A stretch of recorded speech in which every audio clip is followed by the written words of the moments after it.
Question 1. Give the meaning of the following terms: health, safety and environment. Answer. Health, the absence of a disease or ill health, and it relates to both body and mind, covering physical ill health and psychological ill health.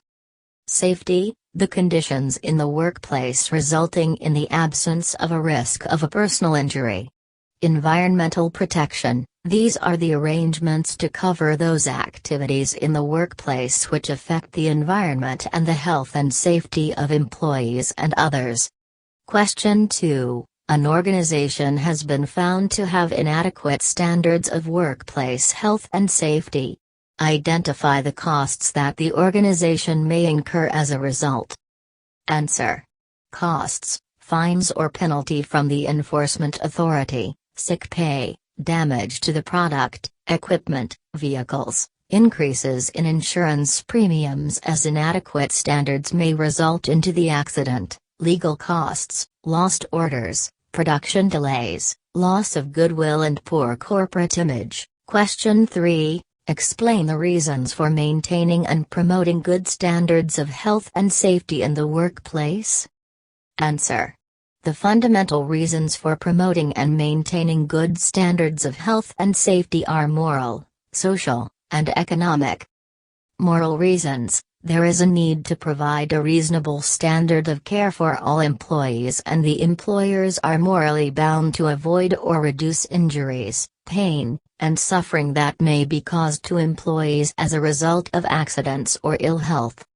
Social or legal reason: almost all countries of the world are member of ILO, and in each country it is legal requirement to provide a safe place of work, safe plant, equipment, safe systems of work, and a good standard of instruction, training, supervision and competent employees.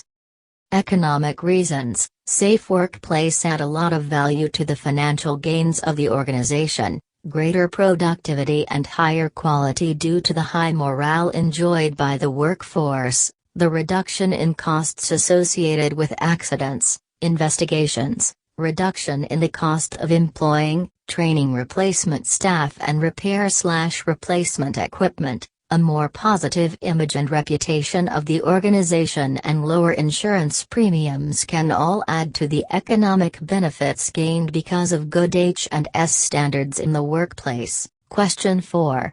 Identify 4 possible direct and 4 possible indirect costs to an organization following a serious accident at work. Answer.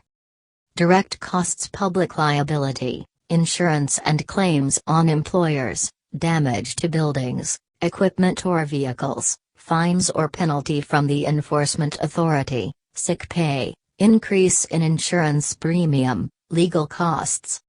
Indirect costs: loss of goodwill and poor corporate image. Cost related to accident investigation time and any subsequent remedial actions required, the recruitment and training of replacement staff, production delays, product or process liability claims, extra overtime payments. Question 5. Identify actions an enforcement authority might take if it finds that an employer is not fulfilling its responsibilities. Answer. The enforcement authority may have imposed fine or penalty. They may issue enforcement notices for improvement or to stop certain dangerous activities. Criminal prosecution. Question 6. Apart from employees, who else must the employer protect to? Answer. Apart from the employees, employer has a legal duty to protect all those people that could be affected by his business activity.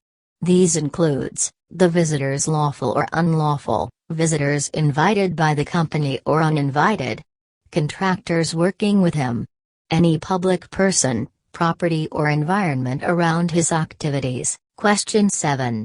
What are rights the of worker under ILO OSH 2002? Answer. Article 19 of C-155 states that every worker must be given adequate information on actions the employer has taken to ensure safety and health. Given the right to the necessary training in safety and health.